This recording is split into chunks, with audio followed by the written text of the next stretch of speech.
Hi lads, it's a sad day today. It's a really sad day lads, because today I'm just turning old Bertha on here and she ain't working. Her vertical amplifier, that's that there, is not working for whatever reason.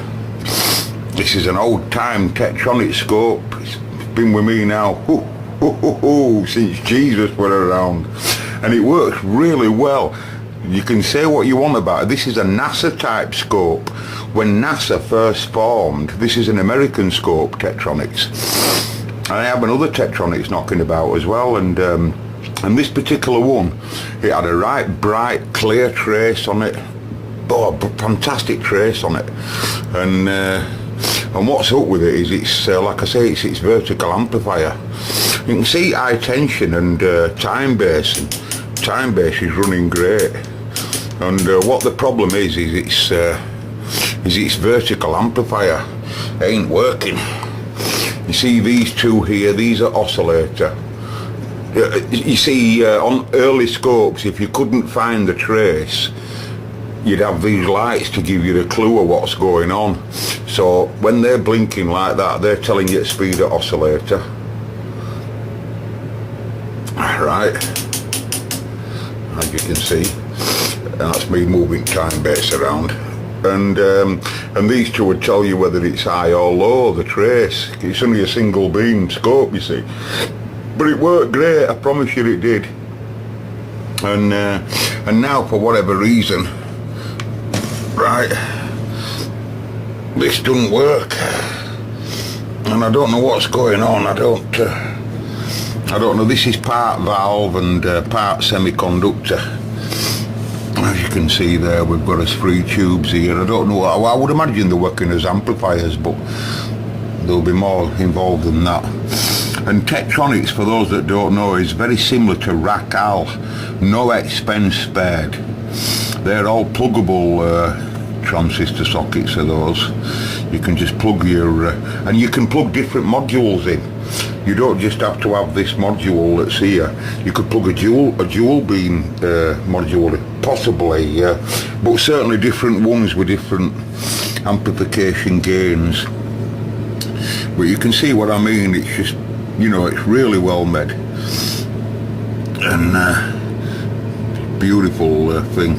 Anyway, I'll show you inside of it. We'll open it up, and poor little thing, or should I say poor massive thing.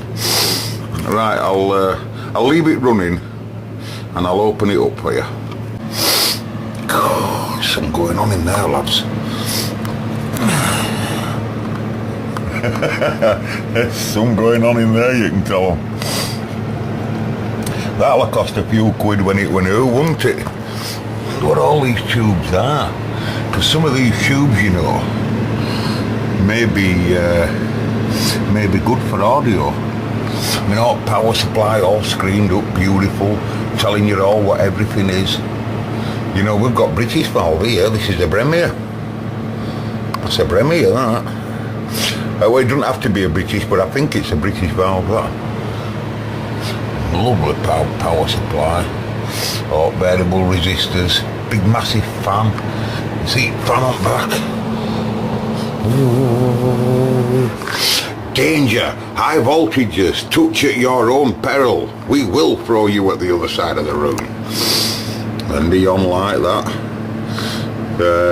That could be lighting up because it's in fault condition. They are meant to light. It is a bulb. It's known as a neon. But it might be meant to light up or only light up in fault condition. I don't know. There is some paperwork for it, but it's only an operator's manual. I only have an operator's. Aye, and if you wanted to go in and adjust it, if you were frightened or stupid enough, I've never ever touched it. Never needed to. It's always worked great. Anyway, I'll open the other side of it for you. I'll take it this little bit more busy side though, but I'll open the other side up. Wonder what you are you recce? You look like a recce to me. That's a Premier and all down there. Light's too poor for camera, isn't it? There's a lot of tubes in here, folks. It's, look, another Premier here. I wonder what he is. That's a big animal, is that? I mean, our power supply is obviously still rolling. Anyway, let's open another side up, I'll be back. I know I can be prosecuted if there isn't a cup of tea in every video. It's always there, it's just in background, that's all. Ah, wow. Well, there isn't as much here, is there? And that's where, that'll allow me to plug module in. Oh, you bloody swine. Bloody valves are on the other side. I wanted to plug module in and whittle valves around. You bloody article.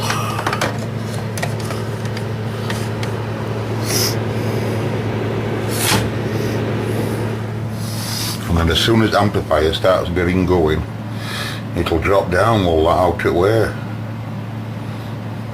Or go up. Oh look, goes down, look.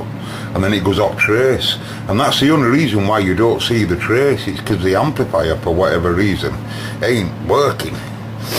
It's such a shame. It'll only be something on that. Look, give us a clue. Well, I'm guessing it will, but if I were a repairman that were going to start to repair this, I'd be straight in there, I reckon.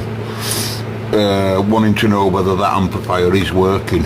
I'd feed the voltage in and find out which one's output that tells trace on front here where to go, higher or lower, you know. You should be able to follow the signal through of the amplifier, I would imagine. Let me keep away from this tube here. We're right on the final anode there. Can you see final anode looking at you there? You touch end of that cap there, old love, and you'll be at the other side of the room. I'm in landing, by the way, here, because that's where this lives. It just sits on landing with a couple of boxes on top of it. Been like that now for about 5-8 years. But I do keep bringing it out, or should I say powering it up, but anyway, it's had it on it. I don't think I'm going to do all with it. I don't think so.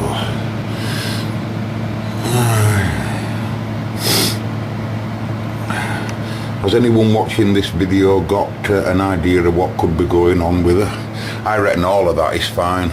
I reckon all of that is fine.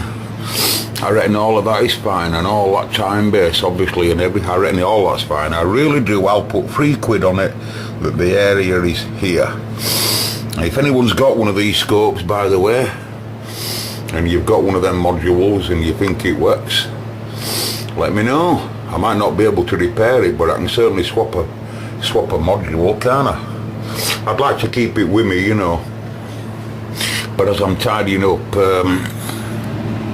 and there's loads of tubes down there. Oh, there's loads down there. Can you see all them? There's another big lump of them down there. You can't see them, but there's bloody loads in there. I can see many different glowings from different places under there. Be brave, Vanna. Clip that open. There's a good lad. Yeah. Well, there's some tubes in Bill. God, I wonder how many there is in it. There must be a couple of tubes up there, look.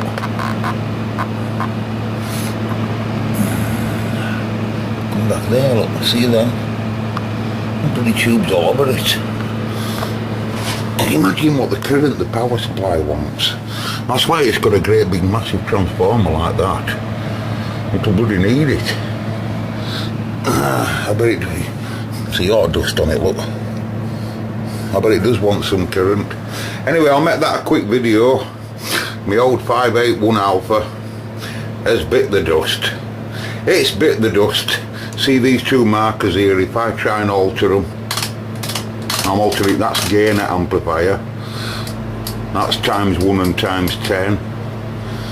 That's moving position around, or should be. And that's moving height around, or should be. And I'm whittling the control as I speak. What am I gonna do? You know, I adored that, folks. I really did adore that. I really did love that scope. I just found it very noisy. When it were in workshop, it were never in right place, because it's too massive. It were never in right place, and it were always bloody annoying because of noise. I got a 747 jet going in back. Right, catch you later, and I'm gone. And the first valve I pull out of the row here, the very first valve, is an ECC 88. When I can find number again, but it is anyway. Right. Can't find number, but I've seen it. There, look. Right. It is anyway, my focus is bloody crap. Right, but it is. So what I'm going to do now, you know what I'm going to do. I'm going to assume that this particular furry species is possibly working, and just keep turning it on and off without one of them. I'll put one of them back into the side now, back in this, and then we'll wake it up without the module. Stand by. Well lads, I'm upset that my scope's not working, but I'm also excited that it's not working, because all of them tubes that you see there, they're all 88s. They're all ECC 88s of them. Okay?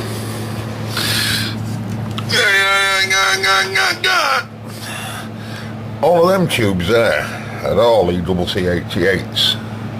Okay? And there might be a couple knocking about in there perhaps, I really don't know, but they're all ECC 88s and all them at the other side. Okay, let's go into the other room. Stand by.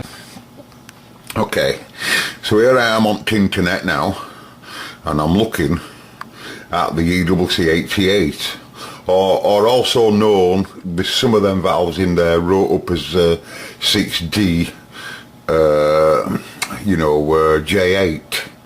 Some of them have got both the numbers on, i.e. ECC 88 and then 6D J8. Now then, the thing is when you read into them, they weren't originally designed for audio, want these valves, but today, this were wrote in 2012, right, they're considered to be a very good sounding valve in audio. And having a look on Bay, they tend to make about, I think they were about 18 quid or something. I don't know whether we can go back to it. Well, there's one there, look. Oh, that's a tube tester. But they're still being made today, these tubes. There's a fella there, look, new old stock. He wants 22 quid for his. But that's just one of them. Another fella there, look. And that ain't a new old stock. ECC 88. And he wants 17 quid for his. The fella there selling from Switzerland, selling quad. That means 4 of them. I thought he meant a quad, for a quad, right? And they're bidding and they're getting 31 quid. There's a business there, folks going to buy them old oscilloscopes and stripping them just for parts. But you'd have to know that they're working, like, before you can just start marking them up. I mean, look at that there. This is the same valve. By the way, Telefunken valves, some of them are absolutely brilliant. I've been doing a lot of reading, obviously, about valves, and some Telefunken valves are really excellent for audio. Apparently they are. And there's just one of them there. It comes under the E88CC. Well, apparently the E88CC is a better version than that, the ECC 88, but they'll both work for an equivalent, but apparently he's the better one, right? And he's doing, look at that, 46 quid for one, and he hasn't finished yet, still going. Some of these hi-fi people, they really want them. So I don't know what to do now with my old scope. I don't know what to do. Maybe you can tell me. Do I scrap it? Or what do I do with it? I don't know. Goodbye.